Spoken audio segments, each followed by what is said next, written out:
สมโพธิพุทธาภิเษกพระพุทธรูปเจ้าสิขีประจำเมืองฝางของเฮาพระพุทธรูปองค์นี้หน้าตัก4 เมตรคือสร้างโดยคอนกรีตคอนกรีตเสริมเหล็กญาติโยมมีรูปทรงที่สวยงดงดงามแล้วก็ประดับประดาเครื่องทรงซึ่งคราวที่เราได้หล่อพระพุทธรูปเมื่อปีที่แล้วนี่นะก็มีหลวงตามะได้มาเป็นต้นเป็นประธานพร้อมด้วยศิษยานุศิษย์อำเภอฟางแม่อายชัยปราการเชียงดาวเชียงใหม่ตลอดทางใกล้ทางไกลทางกลางวันกลางคืนก็ได้ร่วมรอพระพุทธรูปเรียบร้อยแล้วว่าเป็นพระเจ้าตันใจตัวพระเป้าตันใจญาติโยมก็เสร็จเรียบร้อยแล้วก็จะมีการอบรมสมโพธิพุทธาภิเษกได้นิมนต์สังฆพระสงฆ์ได้มาเจริญพระพุทธมนต์เพราะฉะนั้นญาติโยมท่านสาธุชนทั้งหลายก็ได้ยินข่าวอันเป็นมหากุศลนี้ก็มาร่วมด้วยช่วยกันร่วมด้วยช่วยกันวันนี้เป็นวันปฏิบัติธรรมตอนบ่ายก็จะมีการจัดแจงแต่งดาแปลงครัวกินครัวตาลที่สำหรับที่จะได้ประกอบพิธีอันสำคัญนี้เจริญพรบอกบุญมายังท่านสาธุชนทุกท่านทุกคนที่มีจิตดิ่งน้อมที่จะได้พร้อมใจกันทำมังคละมงคลให้เกิดขึ้นแล้วก็วันที่22นี้ญาติโยมพี่น้องบ้านไกลบ้านใกล้มีอะไรอย่างที่จะมาใส่บาตรญาติปกเป็นคล้ายวันเกิดหลวงพ่อครบ69 ปีวันที่22 มีนาคมทุกปีที่ผ่านมาแต่2 ปีละบ่ได้ไปทำบุญที่เมืองเชียงตุงปกติแล้วก็จะเดินทางไปเมืองเชียงตุงไปแจกผ้าแจกครัวนำศรัทธาญาติโยมไปทัศนศึกษาบ้านเก่าเมืองเดิมแล้วก็ทำมังคละมงคลวันเกิดวันเกิดที่เมืองเชียงตุงคือครูบาอาจารย์เปิ้นได้เจริญพระพุทธมนต์ที่วัดหนองนวลญาติโยมณวัดหนองนวลแล้วก็มีญาติโยมได้นำเค้กนำอย่างมาที่เมืองเชียงตุงเปิ้นนำเค้กนำอย่างมาตั้งแล้วก็เป่าแล้วก็ทำบุญทำทานตั้งเฮาจากเมืองไทยไปก็เอาส้มเอาผ้าไตรจีวรไปโตยและนอกจากนั้นก็มีผ้าตุ้มผ้าอย่างไปแจกเมื่อ2 ปีที่แล้วเพื่อ2 ปีก่อนปีที่แล้วนี่ก็บ่ได้ไปโควิดมันมาเหี่ยก่อนปีนี้ก็บ่ได้ไปก็จะทำแต่ทำที่นี่บ่ใช่ทำสืบชะตาหลวงพ่อเป็นทำมังคละมงคลยกยอสารูปองค์สมเด็จพระสัมมาสัมพุทธเจ้าก็ถือว่าเป็นการทำบุญใหญ่ญาติโยมวันที่22มื้อเจ้าก็จะได้นิมนต์ตุเจ้าพระสงฆ์สามเณรจำนวน69 รูปหรือจะมากกว่านั้นทำบุญตักบาตรญาติโยมข้าวสารอาหารแห้งขนมนมเนยหรือจตุปัจจัยแล้วแต่ญาติโยมจะมาร่วมกันที่ลานอนุสาวรีย์พระเจ้าฝางก็ได้เจริญพรเรียนเชิญท่านนายอำเภอฝางท่านชัชวาลปัญญามาเป็นต้นเป็นทานพร้อมด้วยเจ้าหน้าที่ศาลจังหวัดฝางก็ได้มาร่วมกันหลายๆที่เรียนจำฝางวันที่22ตอนเช้าในญาติโยม7 โมงเช้ามาประชุมจุ่มนุมกันในช่วงนี้ก็7 โมงเกิงละก็คงจะเริ่มพิธีเริ่มพิธีทำบุญตักบาตร8 โมงนี้ก็คงจะเสร็จพิธีละ8 โมงแล้วโรงเรียนบ้านเบียงฝางก็จะมารำอวยพรเฉลิมฉลององค์พระแล้วก็สระศรัทธาวัดประบัติอุดมแม่บ้านก็จะได้แต่งองค์ทรงเครื่องเป็นจ้างฟ้อน อย่างฟ้อนที่จะมาไล่ลำถวายพระเจ้าฝางพระนางสามผิวนี่ก็เป็นการแจ้งกำหนดการให้ญาติโยมท่านทั้งหลายรับทราบในคืนวันที่21แล้วก็วันที่22ตอนเจ้าญาติโยมนะมาร่วมทำบุญทำกุศลด้วยกันขออนุโมทนาก่อนที่จะว่ากันเรื่องอื่นญาติโยมที่ร่วมทำบุญในครั้งนี้ก็มีเจ้าภาพเจ้าศรัทธาที่รับเป็นเจ้าภาพสังฆยทานมีคุณมานพสุทธเสนาบ้านเต่าดิน1 สัง 2,000 บาทคุณสายใจหันตระกูลบ้านหนองตุ่ม1 สัง 2,000 บาทแม่คำน้อยสุปัญญาพร้อมด้วยลูกหลาน1 สังบ้านสวนดอก2,000 บาทคุณจักรพันธ์คุณสวนีการเกตร้านลาบสวนดอก1 สัง 2,000 บาทแม่อุลเรียนสุพรรณบ้านสวนดอก1 สัง 2,000 บาทนางวารินจักกรุ่งโรจน์เซ็งตรพะบ้านสวนดอก1 สัง 2,000 บาทคุณโยมวีนาพงษ์อมรพรมห้างหุ้นส่วนจำกัดโชคยิ่งเจริญ1 สัง 2,500 บาทชมรมผู้ปฏิบัติธรรมประจำวันเสาร์1 สัง 2,000 บาทนายวิชาญนางอาหยีนางปิยทัศน์นายปิยทัศน์วงเบธาร้านก๋วยเตี๋ยวชักธง1 สัง 2,000 บาทนาสีมูลนางจังเป็นสามมนถีบ้านห้วยห้อมตำบลแม่งอน1 สัง 2,000 บาทคุณแม่อรงกฎชัยวิสิทธิ์บ้านแม่คาพร้อมด้วยลูกหลาน1 สัง 2,000 บาทคุณสุภชัยคุณพันนีชัยวิสิทธิ์บ้านแม่คา1 สัง 2,000 บาทแล้วก็ติดตามมาโดยคณะศรัทธาวัดปางปอยตำบลแม่คะ1 สัง 2,000 บาทคุณแม่จันทราเหลืองสุวรรณพร้อมด้วยลูกหลานบ้านสวนดอก1 สัง 2,000 บาทพ่อหลวงอิทธิพลแม่ศรีนวลคำพีละบ้านหนองอึ่ง1 สัง 2,000 บาทพ่อน้อยอุ่นเรือนแม่ระเฮนศรีเทพบ้านเต่าดิน1 สัง 2,000 บาทแม่ลำดวนเป่งแก้วบ้านเต่าดิน1 สัง 2,000 บาทแม่ดาคำพิระบ้านเต่าดิน1 สัง 2,000 บาทคุณวุฒิคุณนิลาวันภูริดินนาถลานติลาค้าวัสดุก่อสร้างฝาง1 สัง 2,000 บาทอาจารย์ปรีดาปัญญาวชิโลภานางรัตดาชัยวงศ์นางสาวสุวรรณี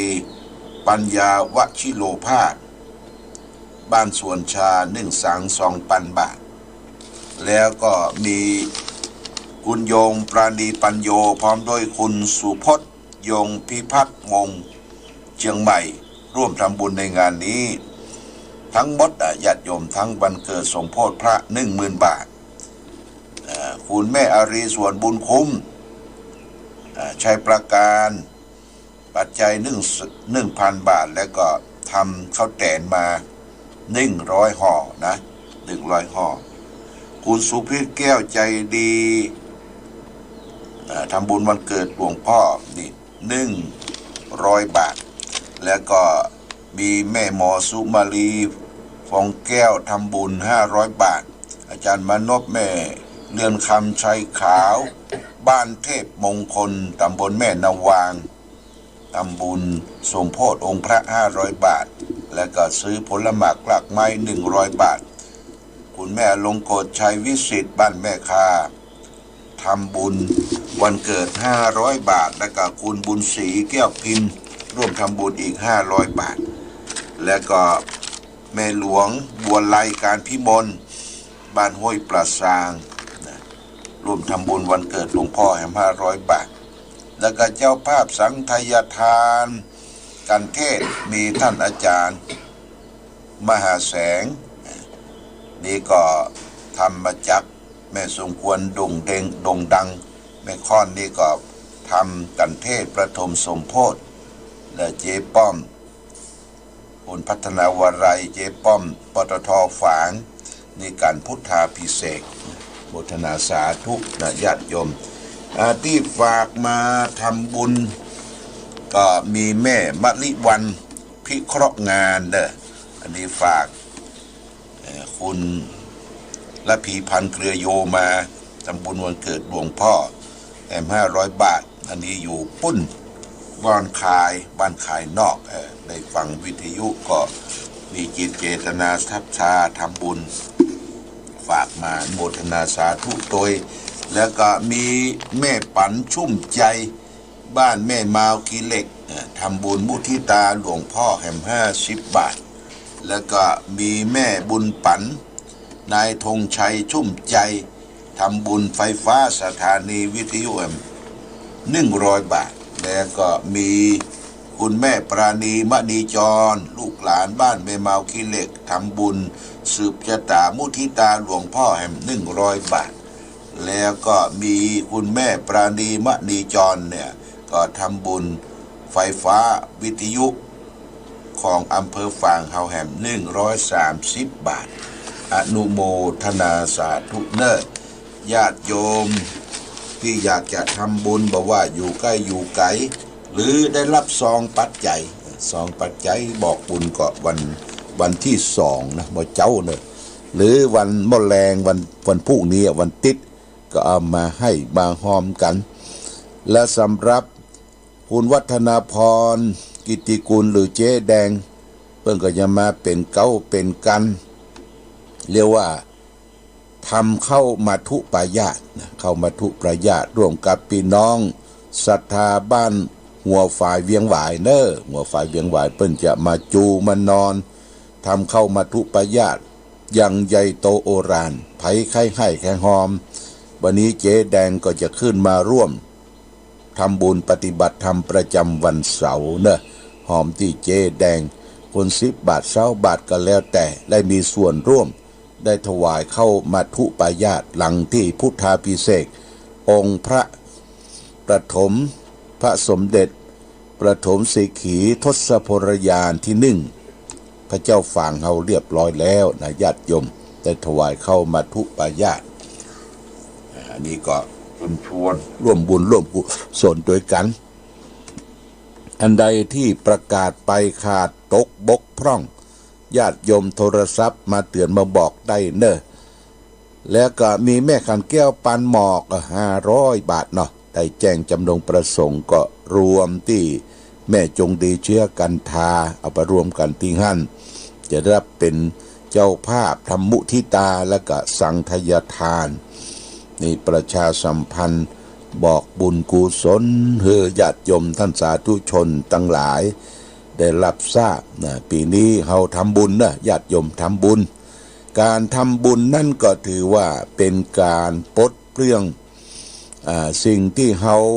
มีความตนีความตีเหนียวมีความอยากได้ยินดีต้องการอยู่ในจิตใจเฮาเนี่ยมันหนักญาติโยมสิ่งที่เฮาจะเอาเข้าสู่จิตสู่ใจนี่มันหนักบางเหมือนกับการปลดปล่อยทำบุญนี่มันเบาเฮาช่วยเหลือเฟื้อฟ้าแก่บุคคลอื่นนี่มันเบาในญาติโยมญาติโยมเพราะฉะนั้นการทำบุญก็เพียงการการให้บุญเกิดขึ้นโดย3ต่างโดยทานคือการโดยการรักษาศีลคือปั้มเป่งตนให้เกิดความสะอาดความสว่างให้แก่ร่างกายจิตใจและโดยการบำเพ็ญเจริญสมาธิภาวนาคือทำจิตใจให้สงบเยือกเย็นทานศีลภาวนานี่เป็นหลักใหญ่ของการสร้างบุญสร้างบารมีให้เกิดขึ้นกับตนเองเมื่อบุญบารมีเกิดขึ้นกับตนเองแล้วก็เพื่อเจือจานบุญกุศลนั้นให้แก่เพื่อนมนุษย์เกิดแก่เจ็บตายด้วยกันเนี่ยญาติโยมทำกันไปเมื่อมีโอกาสเฮามีก็ทำกันไปถ้าเฮาอยากจะทำเนี่ยญาติโยมมีโอกาสทำสังขารร่างกายก็ไปบ่ได้มีเงินมีทองก็บ่มีไผเป็นตัวแทนเอาไปจับไปทำบุญสุนทานสุดท้ายก็ตายละเข้าละของละเงินละทองเงินทองเหล่านั้นก็จะต้องสืบสานถึงลูกถึงหลานแต่เขาจะตานให้เขาแต่บัดแต่เบินเมื่อใดบ่ฮู้ญาติโยมมาเหมือนกับเฮาฮื้อตานฮื้อช่วยเหลือเฟื้อฝ่ายฮื้อแก่บุคคลอื่นญาติโยม การฮื้อตานในบัจเจจำเพาะว่าจะตานฮื้อตุเจ้าพระสงฆ์อย่างเดียวญาติโยมมีโอกาสได้ตานยาจกวะนิพกคนขอหรือตานคนที่เสียองค์ลักษณะอย่างที่บ้านแม่งอนเขาไปช่วยกันทำบ้านคือแก่คนพิการญาติโยมนะได้มองส่งรับมอบเพื่อท่านนายอำเภอรับมอบเรียบร้อยแล้วส่วนมากกับตุเจ้าประสงค์ได้ให้ได้งอมกันแปลนบ้านพักคือแก่คนพิการเปิ้นมันมีโอกาสที่จะแปลงด้วยตนเองทำด้วยตนเองเพราะมันกึดบรรลุนะญาติโยมนะทุกอยากกันลำบากเฮาได้มีส่วนร่วมพอที่จะลืมปากอ้าปากได้ลืมตาอ้าปากได้ก็ช่วยเหลือกันไปมันเบื่อบากว่าแรงนะญาติโยมนะเบื่อบากว่าแรงนี่ก็ทำกันไปไม่ใช่จำเพาะจะทำวัดนั่นวัดนี้เฉลี่ยเจียจานกันไปเมื่อมีโอกาสนะญาติโยมสรรพสัตว์ทั้งหลายก็เหมือนกันอย่างที่เฮาแผ่เมตตาสัพเพสัตตาสัตว์ทั้งหลายที่เป็นเพื่อนทุกข์เกิดแก่เจ็บตายสัตว์ทั้งหลายที่เป็นนกเป็นหนูเป็นสัตว์ที่มันมีโอกาสที่จะบินไปไกลๆเสาะว่าหากินที่อื่นที่ไกลเพราะภัยมันมีรอบตัวยกตัวอย่างนกเขาเนี่ยนกเอี้ยงนกเขานกบิดจะริวนกหัวจอกหรืออีไนข้างลายมันมาอยู่ที่วัดพระบาทอุดมเนี่ยนักนะญาติโยมนะมันมีต้นไม้ใหญ่ๆแล้วเขาก็ซื้อกล้วยพ่องแล้วก็เอาข้าวสารเอาอย่างไปอ้อยให้มันนะนกเขานี่มีเป็นฝูงใหญ่แล้วมันก็ตอบแทนโดยการขันโดยการคูนะญาติโยมขันคูเฮาได้ยินเสียงสัตว์มันก็มีการตอบแทนเนี่ยคือสัตว์เดรัจฉานทั้งหลายรู้จักกุลนะรู้จักกุล มีนักปราชญ์ท่านกล่าวว่าแม้นใครเอื้อเฟื้อเกื้อหนุนจงแทนคุณจนกว่าจะอาสันแม้นไม่มีสิ่งไรจะให้พันแม้นไม่มีสิ่งไรจะให้พันก็ให้มันสรรเสริญเจริญพรเนี่ยญาติโยมนะเขามีอย่างฮื้อแล้วก็เอาคุณของเปิ้นไปสรรเสริญเจริญพรว่าโอ้คนนั่นคนนี้มีคุณงามความดีเอื้อเฟื้อเผื่อแผ่แต่การฮื้อตานเขาก็ต้องรู้จักฐานะตนเองเด้อญาติโยมเด้อจะไปให้มันเดือดร้อนตนเองและคนอื่นเปิ้นจะเดือดร้อนเมื่อใดก็เลื่อยไล่แล้วก็เขาก็ตานบัดตานกันเปิ้นจะว่าฮื้อนี่เอาตานด้วยเจตนาอันบริสุทธิ์เรียกว่ามีความพร้อมมีมูลที่จะมีความตั้งใจดีมีความพร้อมที่จะตานแล้วก็ลื่นเริงบันเทิงจิตใจอย่างนี้เป็นต้นฝากหลักคิดให้ญาติโยมท่านสาธุชนทั้งหลายในวันนี้ว่าสิ่งที่เราจะต้องทำคือประโยชน์ในภพนี้ญาติโยมคนเราเกิดมาต้องสร้างประโยชน์ประโยชน์ในภพนี้ที่จะต้องทำคือมีความหมั่นความขยันหมั่นเพียรเสาะเบี้ยหาเงินจะไปงอตีนงอมืองอเท้ารอมาวาสนาช่วยญาติโยมจะต้องเสียเบี้ยหาเงินได้เงินได้ทองแล้วก็อารักขสัมปทารักษาทรัพย์ที่หาด้วยความหมั่นนั้นไว้จะไปกินขว้างโบะขว้างบะกินง่ายใจโอยประหยัดอดออมนะญาติโยมนะประหยัดอดออมและก็3นี่ก็เราจะมีความสุขคือสร้างกัลยาณมิตรเรียกว่ากัลยาณมิตรตามีเพื่อนมีฝูงมีคบมิตรที่ดีเฮาก็แบ่งเปิ้นมีก็แบ่งเฮาบ่ใช่เก็บลักชันแต่เพียงคนเดียวเปิ้นว่าสมัยก่อนเฮาได้ป่ามาสักตัวหนึ่งป่าใหญ่นี่นะหรือควายเฮาเกิดงูเฮาเกิดเฮาจะเนี้ยอย่างใดคือมันแพร่มันหลาย6ควายนี่มันลำหรือญาติโยมนะเป็นยอดของธงชาติและเพลงชาติไทยเป็นสัญลักษณ์